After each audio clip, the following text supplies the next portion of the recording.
ಶ್ರೀ ಅವಮುಕ್ತೇಶ್ವರ ಸ್ವಾಮಿ ಬ್ರಹ್ಮರಥೋತ್ಸವ ಹಾಗೂ ನಮ್ಮ ಹೊಸಕೋಟೆ ದ್ರೌಪದಮ್ಮ ದೇವಿ ಕರಗ ಮಹೋತ್ಸವ ತುಂಬ ವಿಜೃಂಭಣೆಯಿಂದ ಇದುವರೆಗೂ ಸುಮಾರು 11 ಗಂಟೆವರೆಗೂ, ಬೆಳಿಗ್ಗೆ 11 ಗಂಟೆವರೆಗೂ ನೆರವೇರಿದೆ.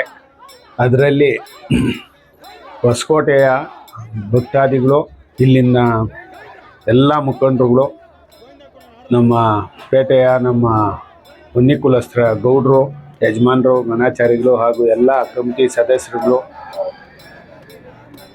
ಇವತ್ತು ಎಲ್ಲ ಮುಖಂಡರುಗಳು ಸೇರಿ ಈ ಒಂದು ಅದ್ಧೂರಿಯಾದಂಥ ಕರಗ ಮಹೋತ್ಸವ ಆಚರಣೆ ಮಾಡಿ ಸುಮಾರು ಸಹಸ್ರಾರು ಜನ ಬಂದು ವೀಕ್ಷಣೆ ಮಾಡುವಂಥ ಕೆಲಸ ಮಾಡಿಕೊಟ್ಟಿದ್ದಾರೆ. ಮೊಟ್ಟ ಮೊದಲಿಗೆ ಆ ಕುಲದ ಎಲ್ಲ ಮುಖಂಡರುಗಳಿಗೂ ನಾವು ಧನ್ಯವಾದಗಳನ್ನ ಅರ್ಪಿಸ್ತೇವೆ. ಇವತ್ತು ನಮ್ಮಲ್ಲಿ ವಿಶೇಷತೆ ಏನಂದರೆ, ನಮ್ಮ ಈ ಒಂದು ತಿಗಳ ಜನಾಂಗದ ಈ ಕರಗ ಮಹೋತ್ಸವ ಆಚರಣೆಯಲ್ಲಿ ಆ ಕುಲದೇವಿ ನಮ್ಮ ದ್ರೌಪದಾದೇವಿನ ಸ್ಮರಿಸ್ಕೊಂಡು ಇವತ್ತು ಪ್ರತಿದಿನ ನಮಗೆ ಆ ದೇವಿ ಆಶೀರ್ವಾದಕ್ಕೋಸ್ಕರ, ಆ ದೇವಿಯ ಕೃಪೆಗೆ ಪಾತ್ರರಾಗೋದಕ್ಕೋಸ್ಕರ ಇಡೀ ಕುಲದ ಎಲ್ಲ ನಮ್ಮ ಜನಾಂಗದ ವೀರಕುಮಾರರು ಇರ್ಬೋದು, ನಮ್ಮ ಎಲ್ಲ ನಮ್ಮ ತಿಗಳ ಜನಾಂಗದ ಮನೆಗಳಲ್ಲಿ ಹೆಂಗಸರು, ಮಹಿಳೆಯರು ತುಂಬ ಒಂದು ಶ್ರದ್ಧೆ ಭಕ್ತಿಯಿಂದ ದೀಪೋತ್ಸವಗಳು ಮಾಡೋದಿರ್ಬೋದು. ಈ ಒಂದು ದೇವಿಯ ಬಗ್ಗೆ ಹೇಳ್ಬೇಕಂದರೆ ಸುಮಾರು ಇತಿಹಾಸನೇ ತುಂಬ ಇದೆ.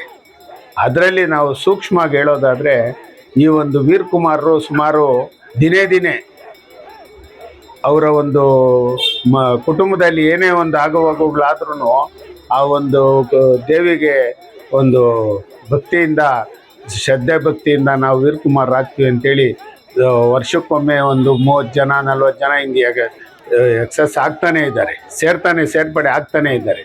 ಇವತ್ತು ವೀರಕುಮಾರರು ಒಂದು 500ರಿಂದ 600 ಜನ ಇವತ್ತು ನಮ್ಮಲ್ಲಿದ್ದಾರೆ. ಈಗ ವೀರಕುಮಾರರು, ಆ ವೀರಕುಮಾರರು ಏನು ಆ ದೇವಿಗೆ ತುಂಬ, ಅವರೇ ಆ ದ್ರೌಪದಾ ದೇವಿಗೆ ಮಕ್ಕಳಿದ್ದಂತೆ.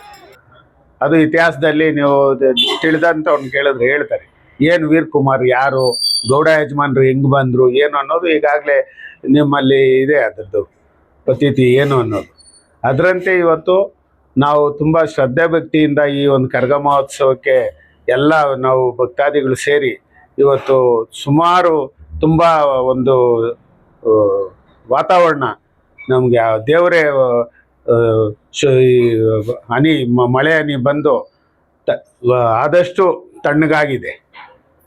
ತುಂಬ ಬಿಸಿ ಇದ್ದಂಥ ವಾತಾವರಣನ ತಣ್ಣಗೆ ಮಾಡಿ ಬಂದಂಥ ಭಕ್ತಾದಿಗಳು ಯಾವುದೇ ರೀತಿ ತೊಂದರೆ ಇಲ್ದಿರ ಈ ಕರಗ ವೀಕ್ಷಣೆ ಮಾಡೋದಕ್ಕಾಗಲಿ, ಬ್ರಹ್ಮರಥೋತ್ಸವ ವೀಕ್ಷಣೆ ಮಾಡೋದಕ್ಕಾಗಲಿ ಎಲ್ಲ ಒಂದು ರೀತಿಯೂ ಭಕ್ತಾದಿಗಳಿಗೆ ಅನುಕೂಲ ಮಾಡಿಕೊಟ್ಟಿದೆ.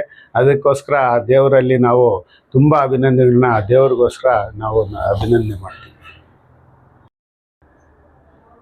ಈ ನಮ್ಮ ಹೊಸಕೋಟೆಯ ಕರಗ ಮಹೋತ್ಸವವು ಸುಮಾರು ನಮ್ಮ ತಾತ ಮುತ್ತಂದಿರ ಕಾಲದಿಂದಲೂ ನಡ್ಕೊಂಡು ಬಂದಿದೆ. ಆ ಕಾಲದಿಂದಲೂ ನಾವು ನೋಡ್ತಾ ಇದ್ದರೆ ಪ್ರತಿ ವರ್ಷಕ್ಕೆ ಒಂದೊಂದು ವರ್ಷಕ್ಕಿಂತಲೂ ಹೆಚ್ಚು ಅದ್ಧೂರಿಯಾಗಿ ನಡೆದುಕೊಂಡು ಬಂದಿರತಕ್ಕಂಥದ್ದು. ಇದು ತುಂಬ ಹೆಸರುವಾಸಿಯಾಗಿದೆ ನಮ್ಮ ಹೊಸಕೋಟೆ ಕರಗ. ಬಹಳ ಭಕ್ತಿಯಿಂದ ನಡೆಸ್ಕೊಂಡು ಬರ್ತಾಯಿದ್ವಿ. ಹಾಗೂ ಈ ಸತಿ ರಥ ಮಹೋತ್ಸವವನ್ನು ತುಂಬ ಚೆನ್ನಾಗಿತ್ತು. ಕರಗನೂ ತುಂಬ ಅದ್ಧೂರಿಯಾಗಿ ಚೆನ್ನಾಗಿತ್ತು. ಭಕ್ತಾದಿಗಳೆಲ್ಲರೂ ಅದನ್ನು ವೀಕ್ಷಿಸಿ ಸುಮಾರು ಊರುಗಳಿಂದ, ಹಳ್ಳಿಗಳಿಂದ, ಇಡೀ ತಾಲೂಕು, ಇನ್ನೂ ಆಚೆ ಕಡೆಯಿಂದೆಲ್ಲ ಬಂದು ತುಂಬ ಸಹಸ್ರಾರು ಭಕ್ತಾದಿಗಳೆಲ್ಲ ಸೇರಿ ಈ ನಮ್ಮ ಕರಗವನ್ನು ವೀಕ್ಷಣೆ ಮಾಡಿದ್ದಾರೆ. ದೇವರು ಎಲ್ರಿಗೂ ಒಳ್ಳೆಯದನ್ನು ಕೊಟ್ಟು ಸುಖ, ಶಾಂತಿ, ಆರೋಗ್ಯ, ಭಾಗ್ಯ ಕೊಟ್ಟು ಕಾಪಾಡಲಿ ಎಂದು ನಾನು ಎಲ್ಲರಿಂದ ನಮ್ಮ ದೇವರ ಪರವಾಗಿ ಅವ್ರಿಗೆ ಅಭಿನಂದನೆ ಸಲ್ಲಿಸ್ತೇನೆ. ಎಸ್ ರಮೇಶ್ ಕುಮಾರ್ ಗೌಡ್ರು.